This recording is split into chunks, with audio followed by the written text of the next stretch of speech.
এর আগের শর্ট ভিডিওটাই তোমরা দেখেছো যে অ্যাভোকাডোটা কেটে খাওয়ার পরে আমার রিয়াকশানটা কীরকম ছিল। বাই দ্য ওয়ে, আমি আর কি যেটার জন্য অ্যাভোকাডোটা নিয়েছি সেটা হচ্ছে যে অ্যাভোকাডো টোস্ট বানাবো। আর আজকে সেই প্রসেসিংটা করবো বলেই সব কিছু সরঞ্জাম মাঙিয়ে নিয়েছি। আর এখন চলো রেসিপিটা তোমাদের সাথেও শেয়ার করি আর রিভিউ দেবো যে কীরকম খেতে। এখানে রয়েছে ধনেপাতা, লেবু, লঙ্কা, টমেটো, পেঁয়াজ, আমুল বাটার, আর এটা হচ্ছে আমুল চিজ। আর লাগবে হচ্ছে ব্রেড।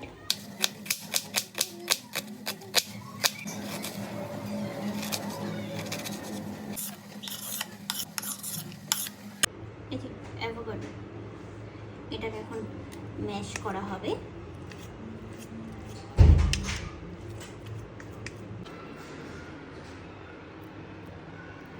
এর মধ্যে দেবো হচ্ছে একটু ব্ল্যাক পেপার, হচ্ছে ব্ল্যাক সল্ট, অ্যান্ড এটা সব কিছুর সাথে মিক্স করতে হবে। লাস্টে যাবে হচ্ছে লেবু। একটু টেস্ট করে দেখি কীরকম হয়েছে।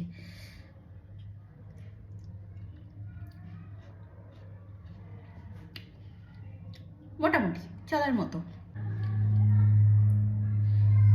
আই থিঙ্ক এটা খেতে বেটার হবে এবার। এটা যেন চিজি হয় ব্যাপারটা, তো ওই জন্যই একটা স্লাইস। ব্যাস, अब इसको ढकना पड़ेगा रे बाबा। ढक दिया, चलो।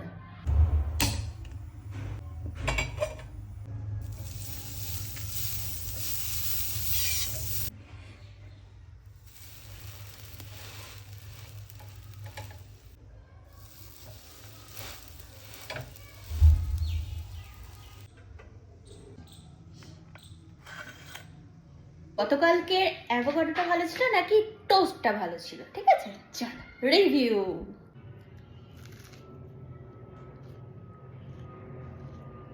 আমি ভেবেছিলাম যে আর কোনোদিনও কিনবই না আর খাবোই না, বাট আজকে এই টোস্টটা বানানোর পরে জাস্ট চুমু, এতটা টেস্টি হয়েছে, মারাত্মক হয়েছে খেতে।